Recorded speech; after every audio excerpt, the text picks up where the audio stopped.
You're listening to HBCU in Entertainment, where diversity, equity, and inclusion refine the future of entertainment. I am your host, Stacey Milner, and welcome back to another episode. Today, I want to introduce you to a woman who is shaping the future of DE&I for the Los Angeles Dodgers, Courtney Moore. Let me read her bio for you. Courtney Moore is a seasoned diversity and talent development professional with a career that spans over 20 years. She has worked in leadership roles across finance, engineering, law, and sports industries, where she has a proven track record as a successful agent of change for diversity and inclusion. Moore is the vice president of diversity, equity, and inclusion for the Los Angeles Dodgers, creating and implementing the strategies to enhance the organization's culture of inclusion. Prior to joining the Dodgers, Ms. Moore worked for the Munger, Tolles, and Olson law firm and is a licensed attorney who has served in various diversity roles with Morgan Stanley, the Aerospace Corporation, and law firms, where she was responsible for a variety of diversity initiatives encompassing recruitment, retention, and other programs to foster inclusion. Hi, Courtney. Welcome to our podcast today. So happy to have you. Thank you for having me. Of course. So, I want to jump right into some questions here. Looking back over your career, you went from interning at Turner Broadcasting today being vice president of, diversity, equity, and inclusion for the Los Angeles Dodgers. Can you walk us through your career journey, just to kind of give us a snapshot? Because this is quite, to go from intern to executive level and so many other things that I know in between, but love for you to share that journey with the audience. Sure. I started my career out of college and I worked at a bank in Chicago. I'm originally from Chicago, a native. And at the time when I graduated from college, which was Mount Holyoke, it was the thing to do to go into finance. And I thought that that was my path. I worked at a bank for a couple of years and quickly found that it was not my career path or passion, and was looking at ways to pivot. And at the time, I had read an article from the New York Times Magazine, which talked about Michael Jordan and the marketing of Michael Jordan. And it was a eye-opening experience because it talked all about the business of professional sports and how Michael Jordan had essentially changed the game from a marketing perspective. And of course, I had no idea that there was a business behind what was on the court or what was on the field. And this made me pursue how I could have a path in sports. I grew up playing sports, family of folks who played sports, and obviously had a passion in that path. And went back and got my sports management degree, a master's in sports management from the University of Massachusetts. And at the time, there were probably 4 programs. There's probably like 4,000 programs now. And it was a great experience, which opened my eyes to all the different professions within sports, from law to broadcasting to corporate partnerships to Title IX to all the things that make collegiate and professional sports tick. And from there, I worked as an internship for the NFL Players Association. And from there, I worked for the Chicago White Sox. And at the Chicago White Sox, I was a broadcast coordinator. So I worked with all of the broadcasters and all of the networks, both TV and radio, that broadcast White Sox games. Fabulous experience, one of the best jobs I've ever had. At the time, there were probably about 150 people who worked at the White Sox. Now, professional teams probably have about 3 times that many personnel. But it was great because you really felt as though you were in a team environment. You felt as though you were vested in the bottom line business interests of the team and the fan experience. But quite honestly, it was way too much fun. And I could have seen myself working there for many years to come and not have much movement, not have increased salary compensation. So I really wanted to put myself in a position where I could be more marketable, could do more high-level roles. And that's what led me to go back to law school.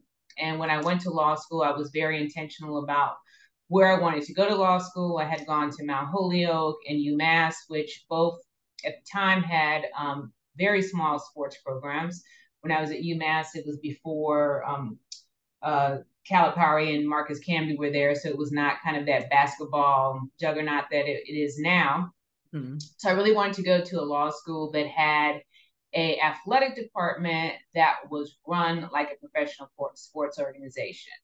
And that took me to the University of Miami, which at the time was #1 in baseball. It was #1 in football. It was the years of Warren Sapp and The Rock and Ray Lewis. It was an incredible time to be there, being in South Beach and having that type of energy was completely new to me to be on the ground of Division I. But I did not know that law school would be so demanding that I really wasn't able to participate in those types of activities the way that I wanted to. But it did allow me to get an internship, like you noted, at Turner Sports, where I worked in the legal department. And at the time, Turner Sports owned the Atlanta Hawks, and they also owned the Atlanta Braves. So that was a great time to work there. They also did what they called the Goodwill Games, which was a Olympics between Russia and the United States only. So it was a great lens into a lot of things that were going on.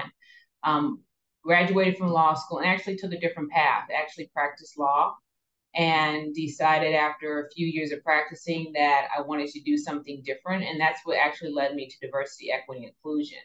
I transferred out of actually practicing law to working in law firms and overseeing diversity, equity, inclusion initiatives, programs, objectives for them. And I also not only worked in law firms, but also worked in an aerospace company, worked in financial services. So had a definitely exposure to a few different industries, which I think really helped prepare me to go back into baseball. And how the job of the Dodgers came about is that after the murder of George Floyd, there was definitely a battle cry for obviously all industries to do different things in terms of how they address social justice, how they address representation, opportunities, etc. And I was hired on as the first VP of diversity for a major league team in baseball. And it's been a great experience so far. So I've been here for almost 3 years. Wow. Well, it sounds like to me you have been strategic and intentional throughout your entire career. I mean, from education to, everything. And then you just sound like you had a plan and you were always moving forward. I don't know that today's students and young young people that are coming out into industry, if they really think that strategically, but I think it's so important. And to hear that journey is like, wow, you constantly have to be thinking about how am I going to leverage and move myself in a way that you can have mobility, economic mobility, right? And then be able to be satisfied in the work that you do. So wow is all I have to say. I love it. But I do have a question for you around, because I know that the Dodgers have the emerging talent program. So would love for you to share a little bit about that, because I do think when it comes to the industry, like a sports industry, folks only think about things on the field, right? They don't think about all those wonderful opportunities that exist off of the field, in the front office, and all those other areas. But would love for you, if you could, to share with the audience a little bit about your emerging talent programs. Absolutely. We're very proud of those two programs. When I started, one of the things that I did was to create a diversity committee, which is chaired by our president and CEO. And one of the pillars that we have under the diversity committee is our representation in our pipeline programs. Because of COVID, we had a program prior to me joining the team, which was called the Associates Program. It was not a very formalized program. It was an opportunity for college students to work with the Dodgers. But what we wanted to do was to create a program which developed pipelines and had a meaningful experience for both fellows and for interns. So we created two different programs. The Fellows Program is for grad students or for college students who have just graduated. And it's a 5-month program that goes from March to August. It is normally, we had 9 fellows the first year, 14 fellows the second year. And then we also have our internship program, which is the traditional summer months, which is late May through the mid August, and that is for rising sophomores, juniors, and seniors. Both, and that one had 18 the first year, 21 the second year.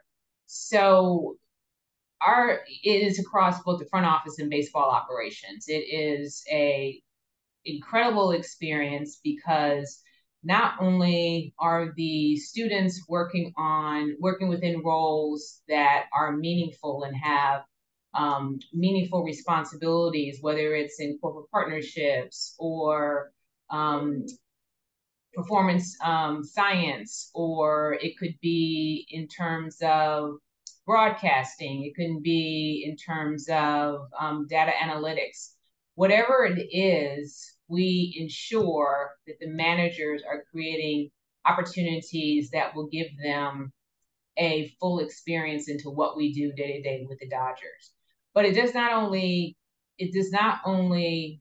just their responsibilities within their specific roles, but they also have exposure to what we call the VP series, where once a month they hear from, or twice a month they hear from a VP within the organization who talks about their experiences, talks about what their role is within the organization, and have the opportunity to ask questions and answers. And then the other piece, which is really important, is they have a business prompt.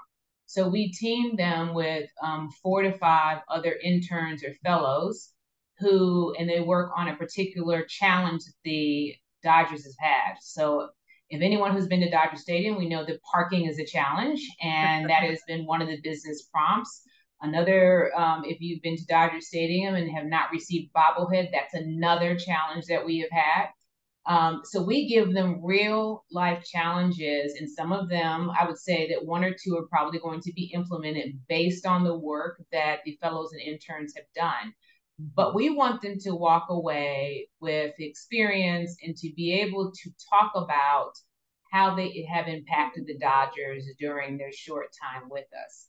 The intent of the program is not necessarily to transition students to become full-time employees of the Dodgers, but to have a stacked resume after working with us, that they can translate that experience to work within the sports industry for another organization.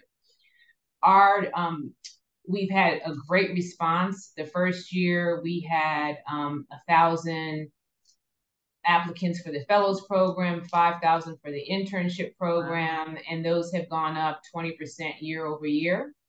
And the way that we try to market this program is much like Procter & Gamble from a brand marketing standpoint. If you've worked at Procter & Gamble brand marketing, you can go anywhere. And we feel the same way about the Dodgers, that if you work for the Dodgers, you can do anything within the sports industry. Wow. We have really tried to model this as certainly a 5-star program. And what we're most proud of is that we have increased the visibility in terms of how we find talent. So we do not look at this as just a local program. We look at this as a program that is national. And in some instances, we've had some international students, particularly within the Dominican Republic. So we've had 2 interns who were in the Dominican Republic this year. And both of the programs are 70% diverse, and the students come from across the United States to be part of this program. Recognizing that Los Angeles is a very expensive program, we try to offset their costs by giving them a living expense of $1,000 a month. And so, yeah, we've been very proud, and we're continuing to build on the program's successes. Amazing. So and your applications for that open in December. December. Okay. In December. Actually, 2 members of my team, one was at Hampton earlier this week, and the other one was at Howard with Major League Baseball. So we're actually looking to identify an HBCU that will become our signature school. And we've actually had 2 students back to back, both from Hampton. So that's looking like a good possibility. Wonderful. Well, awesome. Well, we'll make sure too that our network knows all about it. Please. Yes. So we are really happy that MLB has come on board as a partner with us. So we're really Good. excited. So we'll make sure that more students know about that. And as they're here in LA, we bring them here, we house them. And I love the fact that you provide them, because the cost of living is it's a real barrier, right? Yes. And if we don't create an opportunity for them to make it feasible to be here, then, we're just bottlenecking the pipeline. So, but wonderful program. Congratulations. It sounds like it's very robust, and I love that it has core components to it, and what the takeaways are.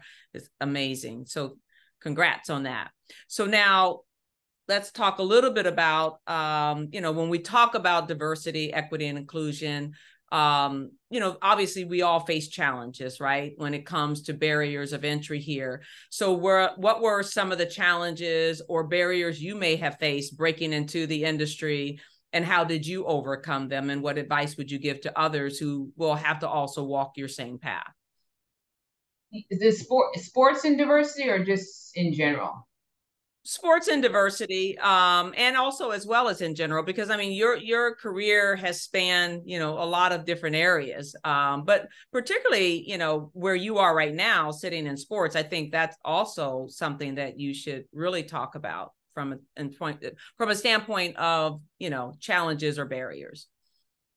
I would not say that there has been any challenges per se. I think that from a team standpoint, particularly for a Major League Baseball team, as I mentioned, I was the first person to come on board to lead the diversity efforts for a Major League Baseball team. Now I want to say that I probably have there's probably 12 other teams that have someone similar in my role, or who's responsible for the diversity initiatives. What may be deemed as a challenge is that it's new. It's never been done before. There's never been a formal program. There's never been part of the core values of teams per se, that they're actually living those core values.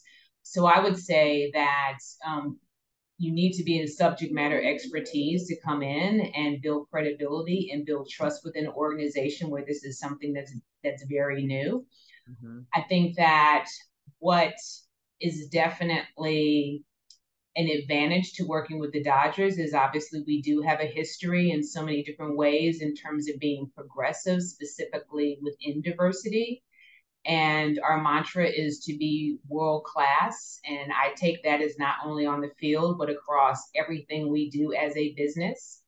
And that is something where the Dodgers definitely want to be leading the pack. And it's great to be with an organization that wants to be a leader for other organizations to emulate.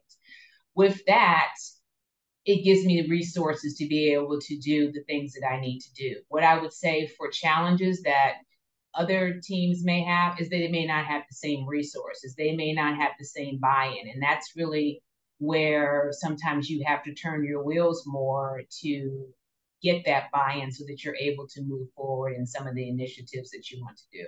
Right. And then the buy-in from the top is so important. Yes. With any organization, because, we find that, there's an organization that really wants to do something, but if they don't have that buy-in from the top, then it doesn't trickle down, and it really becomes, something that's ineffective. And you have people with resentment, right? It's like, well, I don't really want to, well, do we have to? So, but if it becomes a mandate and becomes something that is important to the core of the organization or company, then that's when real change begins to happen, I feel. So very good. So I'm going to switch a little bit here. So now we have a law and policy fellowship, which is a year-long program. And so one of our partners that have worked with us wanted to launch this program. And so I said, look, there are 6 HBCU law schools left. And so we wanted to do something around pipelining folks into the entertainment law and policy space. And so, many people don't automatically pair like entertainment and law or sports and law together. And since you have a background, in law, I would love if you could just speak a little bit about the importance of law and policy within any field. Yeah, absolutely. I think that I think it's great that one of your partners wants to do such a program. I think that just in terms of, it's all about opportunity, and not only opportunity to actually be able to be in a role, but opportunity to know about that these roles exist and that these sectors of business actually exist so that someone can pursue a path in that. So from that standpoint, I think that it's fabulous, but certainly having that knowledge base, and I think that some of the numbers for students going into law school has been dwindling, particularly for students of color, that I think this is really important. Yeah. Yeah. And this is going to be our third year doing it. It's a year-long program, but the impact is just, it's phenomenal, right? For them to actually understand, because most of them think about firms or they think about clerk, Sure. being a judge and all those sorts of things.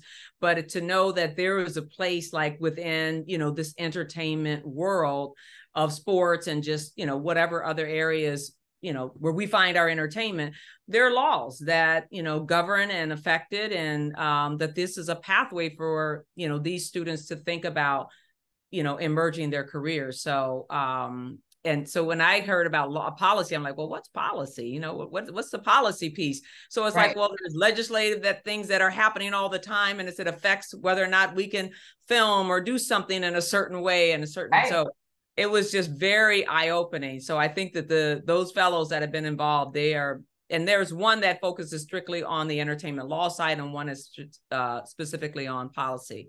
But it's just a fascinating, area to open up in terms of this is also a career path and an option for you. Yes, definitely. So now, having worked in professional sports for Major League Baseball, the National Football League, Players Association, how do you navigate the enforcement of DE&I initiatives while also facing, political and social climates impacting the sports industry?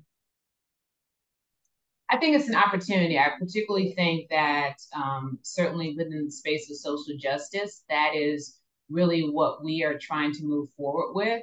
And it's interesting that you had mentioned the policy work and governing and et cetera, because what we're planning to do over the next 6 months is to have a social justice summit. And how we see the Dodgers important in that summit is that we have a very strong relationship with Los Angeles Police Department. Dodger Stadium is right next to the police academy.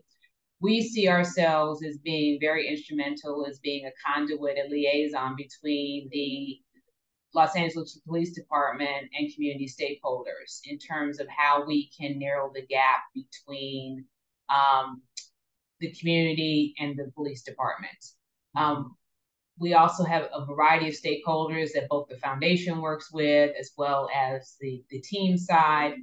And our summit will essentially have those three parties, so community stakeholders, members of the Dodgers, as well as Los Angeles Police Department, to talk about ways in which we can narrow that gap, and talk about ways in which we can not only have just a one-off summit, but what other work needs to be done to continue to have this dialogue.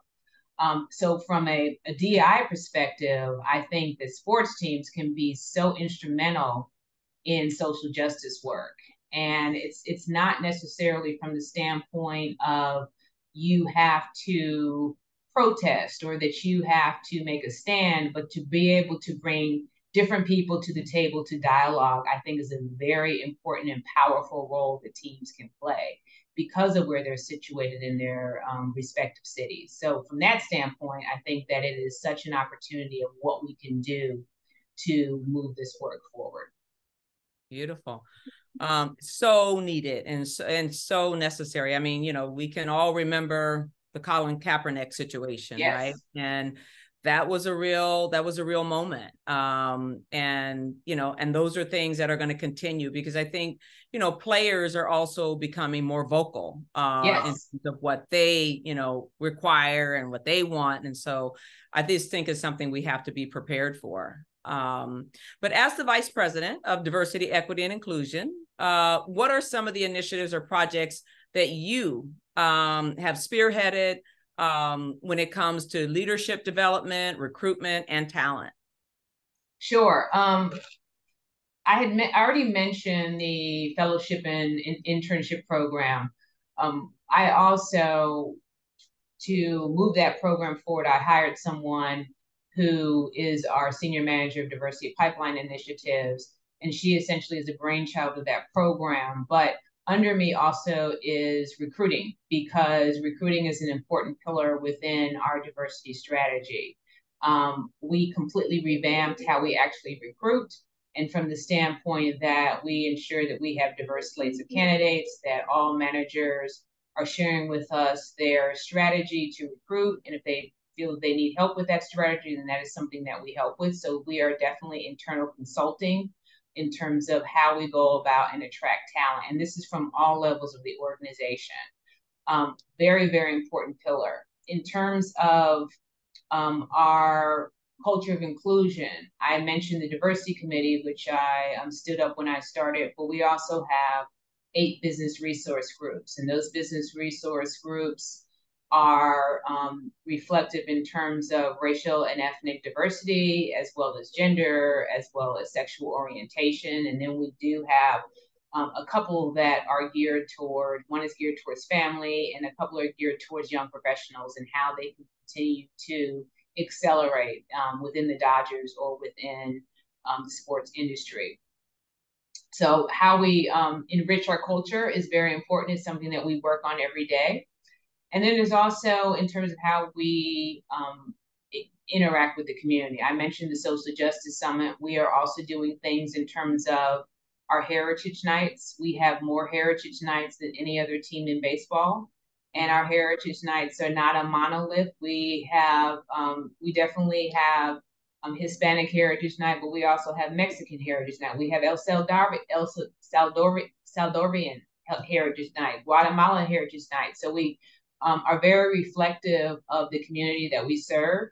And the same for our Asian fans. We have Korean night, we have Japanese, we have Filipino night. So we are very intentional in terms of making sure that all of our fans have experiences that the Dodgers want them to feel welcome when they come to Dodger Stadium, and the Dodgers recognize that these are very important fan bases for us that we are continuing to try to grow and increase.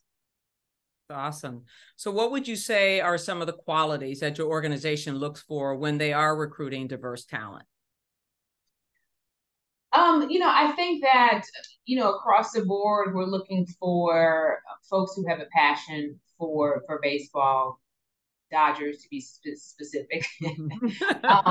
Makes sense. I think that those who are, creativity is something that you cannot teach. So somebody certainly who has creativity, who can bring in new ideas. There's always room for new ideas in terms of how we continue to evolve our business. One of the things that's pretty interesting about the Dodgers is that we have a majority owner, and the Dodgers is one of several businesses that he has. And some of the businesses that we have with the Dodgers, we do other things with different businesses. So one of the things that our owner is, he just bought the Women's Hockey League, which now has 6 teams, and that will start in Q1 of next year. Wow. So there's different ways in which you can have exposure to the many enterprises that the Dodgers are aligned with. But we're definitely looking for people who have creativity and who are, not afraid to work outside their comfort zone, because one thing to know about working for a team is that we are very, there's not many people working for a team. So many people do many different roles, and, having a comfort to be able to do different things is definitely a strong point for any individual who wants to work for the Dodgers. Awesome. Well, I mean, it's got such history, and, it's such my husband played baseball too. So. Oh, wonderful. Okay. I went through the farm systems of a whole bunch of stuff, and people are always saying to me, like, do you like to go to baseball games? Like, I've been to so many baseball games. I sat on so much pine, but we're fans, obviously, of the game. And so love hearing all of this. But now for students, that are looking to like land a career. So one of the things I think about, I often have students come to me and say, well, I'm an English major, but I really like, the creative, this sexy side of this industry, but I don't feel like with my major, I'm going to qualify. And so, if you could just share a little bit, right? Because sometimes students don't know where they want to go, but they do have a passion or a hidden passion, because sometimes they're trying to meet their family's expectations on what they should be majoring in, but they have this secret passion. So if you have a student that is, outside of the traditional areas that would align with like sports management and that sort of thing, what advice would you give to them? I think that one of the things that if you're really, really interested in getting into the sports field, that you should find out a way that you can subscribe to this Sports Business Journal. It is the preeminent journal within sports. And what is so great about it is that it talks about all the different facets about what people are doing in sports, what leaders are doing in sports, all the different companies that support the sports enterprise. There is always a place that you can find a fit for this industry. You may not have the traditional fit, but for instance, just everyone who is on TV, somebody is writing their scripts, right? So for an English major, that is a great opportunity, or journalism, or they can go into journalism. Every sports team has a PR department. Every sports team has digital advertising. And that's just on the sports team size. And certainly there's so many different companies in which you can work at sports. If you look in a company like AEG, they have so many different enterprises that are both sports and entertainment. That is a great way to get into sports. But I would say to look at the Sports Business Journal, because I think that it is the best way to educate young people on all of the different opportunities that there are in sports. Beautiful. So my final question for you is, what legacy do you want to leave behind? That, I think that anyone who's in DEI will say that what they would like to see is for their position to no longer be needed. But I would say that certainly for the work that we have accomplished, that the work will continue, and that we will be able to build on the foundation that we have built over the last 3 years, and that we will certainly have new voices and new players who continue to help this work accelerate. Beautiful. Well, Courtney, thank you so much for joining us. Absolutely. It has been a pleasure. We have learned a lot. We have gleaned a lot of wisdom. And just thank you for sharing with our community, because we are trying to amplify and make sure that opportunities exist across all levels and aspects of industry for our young people, because our future is all about them, and it's what we pour into them, and it's the opportunity and access that we give them that will make the difference. So thank you so much for your time. Well, thank you for the work that you do, Stacey.